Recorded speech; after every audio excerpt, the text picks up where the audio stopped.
Hello everyone, welcome back to the episode of Jamie Plays with me, Jamie. Today we are going to have a look at something that just released in the Star Trek New Horizons teasers channel on the Discord server from the Paradoxical devs. So the Paradoxical development group, who are the ones who create Star Trek New Horizons and also Star Wars Fallen Republic and a couple of other mods as well for Star Trek New Horizons. So if you've been following the channel, you know, of course, that we have been waiting for the Traditions update that should be coming any day now. Well, as of just really from my perspective, about half an hour ago, there was a couple of messages that were sent in the Star Trek New Horizons teaser channel, posting the upcoming patch notes. So we're going to go through these, we're going to kind of react to them. Note, these aren't the final patch notes, so there might be a couple of things added or maybe even a couple of things changed, but generally that will be kind of last minute stuff, and what we'll see here is going to be the vast majority of everything that is encompassing this patch. So the first thing, let's go from the top and just go down. So the first thing they have listed is boarding. So if you've been playing the patch, so Stellaris came out with an update about traditions, and Star Trek New Horizons released a compatibility patch, so that way you could actually still play it on the newest version, but it wasn't necessarily very well suited to Star Trek New Horizons. As part of that compatibility patch, they added a new mechanic for boarding, and that was where, for example, you could beam Marines from one ship to another, disable it, sabotage it, maybe even destroy it. Who knows? There were a couple of outcomes. Well, if you were playing, and especially if you've been following my Dominion playthrough, you'll see that, for example, the second they get into combat or start to engage each other, there were already pop-ups saying that the Jem'Hadar had sabotaged ships, that they had captured them and disabled it, and there were a couple of bugs there. So one was that kind of ships were being disabled permanently, and they could never be used again, even once, for example, the war was over. That was just kind of it. They were just disabled. Obviously, that was a bug, and that's been fixed. So that's this first point at the top. The second one was that it was kind of random which ships were boarded, and which were disabled, which were sabotaged, things like that. So it could have been, I don't know, a battleship, or it could have been a patrol frigate. So they've fixed that so that bigger ships are now harder to board, which also includes things like the hero ships and the flagships. So you won't suddenly, I don't know, lose the Enterprise D, for example, to random boarders, or you won't lose the original Enterprise to random boarders either. Something else is now with boarding is that ships actually have to suffer damage before they can be boarded. So, for example, right at the beginning of combat, that window would have popped up and they haven't even been damaged yet, and yet they've already been disabled and or sabotaged. Obviously, that was not right. You wouldn't be able to beam through the shields just like that, so that has also been fixed. Couple of other fixes that have been done. Fighter and shutter crews are only available to shuttles and fighters, so shuttle and fighter crew could not be used anywhere else. That was a big thing. There are a couple of things like the lower deck uniforms were adjusted. There were icons that were out of alignment. There were ships that had been recently added. For example, the Cheyenne, the Springfield, and the New Orleans are the ones mentioned here, and they've been also rescaled so that they're more appropriate. Also, a couple of events. For example, the observation uplifting event now should work properly. The event of Data's promotion will no longer make him a random kind of a random species. His race, his species would completely change. Also, the Borg species numbering has currently been disabled because it's causing crashes or late game, or game freezes, not late game freezes, just game freezes in general. So, yeah, for right now, you won't see something called species 4, species 8472, for example. It will use its default game name, so that it doesn't cause that crash or cause the freezing. The Undine have been worked a little bit as well. So sometimes when you were playing, you would do some research, or you'd try to do some research, and you would see that, oh, this just absolutely doesn't apply to the Undine, or species 8472. Well, that actually has, that's been limited. So there's been so the inappropriate texts have been restricted from the Undine, so you will no longer get that as well. Also, there are a couple of bugs in the base game. So, for example, some people were noting, even in the base game of Stellaris, that the asteroid that's going to hit primitive species, that sometimes happens, you'd have a month to deal with that, and that was, of course, too short. You couldn't get anything there in time. The devs have also put in a workaround for that because it hasn't been patched in the base game either. Also, there are some of the models themselves have been changed. So, for example, the construction vessel has been replaced for the TNG and later eras to something that's more appropriate, and the Rhode Island refit hull textures have been fixed as well because there were some blank sections that were appearing. The next section that was introduced was the ships themselves. So they're really the biggest changes are for the Terran Empire. So a lot of the decals have been added to the Federation ships, so that when you play in the parallel universe as the Terran Empire, they now actually look like Terran Empire ships rather than as Federation ships. Also, 3 new ships have been added. One is for the Krenim, one for the Xindi, and one for Starfleet. And these are ships that you unlock via traditions. So the one for the Krenim is the Anarax Time class time ship. That's the one we saw in Star Trek Voyager, where they are the one, or maybe it's 2 episodes that we see the Krenim. They are fighting this time ship. So the Krenim now have access to that. The planet killer weapon for the Xindi is now also unlockable as a tradition reward, and the Federation have the Obena class as well, which is again available as a tradition unlock for Starfleet. Moving down, the next bit that was added was content base, and a lot of this stuff often comes from the new shows that are coming out. So things like Picard, when those episodes were coming out, things were being added from there.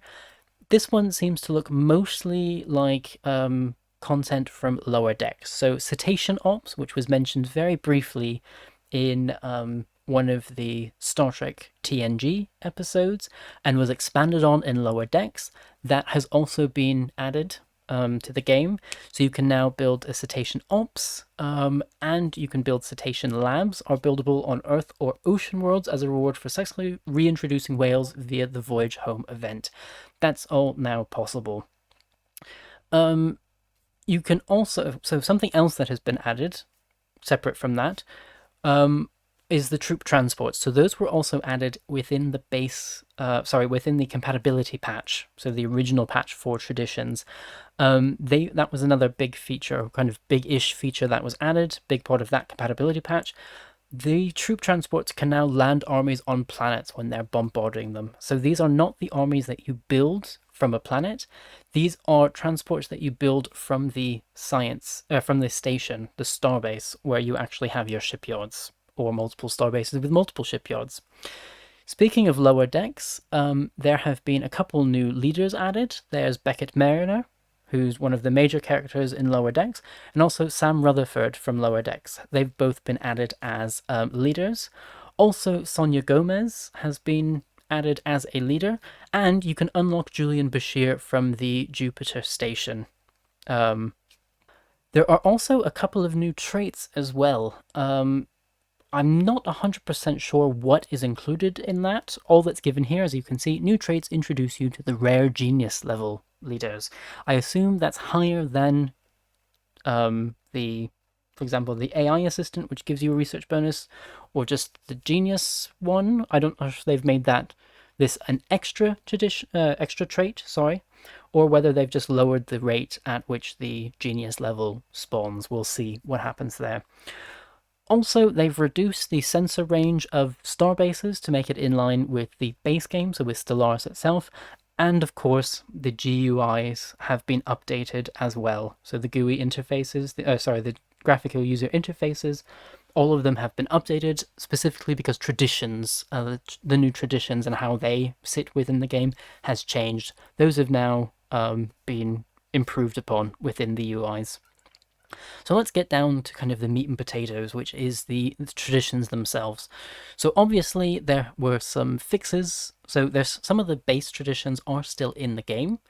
And if you were watching my Dominion playthrough, sometimes you saw that there were no restrictions. So for example, you would get a tradition, and then you can pick any of the options there. Well, that was obviously wrong because you needed to do the top level ones before going farther down. So that has been fixed. There are also a lot of new traditions as well. These also include all of the paraphernalia that go with that. So lots of new icons, new backgrounds, new graphics, all of that kind of stuff has been added. All of the traditions that were already there that you could access before this patch have been rewritten to exist as separate branches rather than just kind of overriding them, which is what the Paradoxical Development Group has done in the past. So you still have the base traditions, kind of the ones you'd find in the base game, and then you have the Star Trek New Horizons specific ones. So these aren't swapped as they were in the past. These are now kind of completely separate branches. Now, for each race, they have access to at least 7 different traditions. As long as, well, sorry, they have at least access to those 7 traditions, and a number of unique traditions have been added specifically for the major empires as well. So things like a new espionage tradition for Section 31, Tal Shiar and Obsidian Order, of course, and these, depending on which one you're playing as, you would get different unlocks at the end of that. So for example, what's written here is that Section 31 tradition unlocks the Black Ops espionage missions for the Federation. You wouldn't have those unless you went for the espionage tradition and completed it as well. There are also new Tier 2 tradition unlocks for people like, or for races like the Federation, the Klingons, the Dominion, the Ferengi, the Borg, the Cardassians, and the Romulans. So basically the major empires, once you've progressed far enough in the base trees. So there are now different types of traditions that was also introduced in the patch. There's kind of the Tier 1, the base traditions, and then there are the Tier 2, which the major empires have so far. Currently, the Borg traditions have moved to their own branches as well to avoid any non-Borg overlap. So that will be very interesting to see as well. Hopefully we'll play as the Borg soon. The Krenim also, so not a major race, but they've had time traditions that have been added. Their time tradition is called the Masters of Time. And once you get through there, you get the NRX class time ship that I mentioned earlier in this video. And this can compete with the Planet Killer weapon, and or it gives a unique bombardment option. So if you have the DLC for the Planet Killer weapons and things like that, then it will give you that. If not, it gives you the unique bombardment option. The Xindi, of course, they get their Planet Killer, their Planet Destroying weapon. Again, you need the DLC for that, or you just get a unique bombardment option. And then also there are a couple of new generic traditions that have been added. For example, the Willpower tradition. So it says here, strengthen your abilities to wage war or push others to follow your way of life. So I'm not sure the Federation will be able to see that, but maybe people like the Cardassians could. The Terran Empire, they also have a specific tradition, and it's to support the Terran's vengeance in the Mirror Universe. So this is looking at the Vengeance vessel that we actually saw. Finally, the Dominion also have some new traditions as well. They have 2 new branches.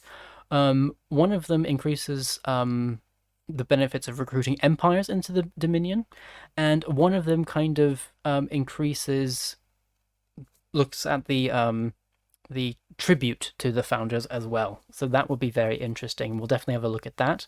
And then finally, the Dominion also have a new mechanic that you would unlock via their tradition as well, which is that they can cull the lower levels of leadership and replace them with a better class of leader.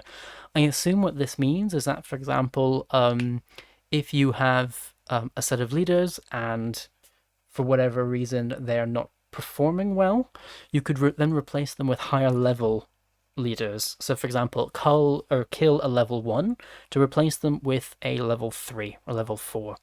I don't know how that's going to work. We're going to have to wait and see once the patch comes out and how all of that fits together. But I think it's going to be very, very interesting, and I'm really, really looking forward to these new traditions. Also, finally, last point is that the localization has been updated, especially in relation to everything we've just spoken about. So the content, the traditions, the ships, etc. So I hope you have enjoyed this episode looking at the new patch notes, or really I should say the teaser patch notes. If you have, please remember to like and subscribe to this video. If you're also interested, I also have a Discord server. So this is the Discord server for the Paradoxical Development Group. And if you would like, I have a Discord server as well along with Cornish Ratbeard, where we can chat about things, where we can talk about, for example, you can give me suggestions and feedback. We can just talk about Star Trek in general, or Star Trek New Horizons, where I announce new videos. If you'd like to join this and join in the discussions that we're having here, feel free to do so. The link to that is at the bottom of the video description below. So simply click show more on the description and you will see it towards the bottom there. So I hope you've enjoyed this episode. Remember, give it a thumbs up, subscribe to my channel, and I hope to see you next time for another episode of Jamie Plays. Bye for now.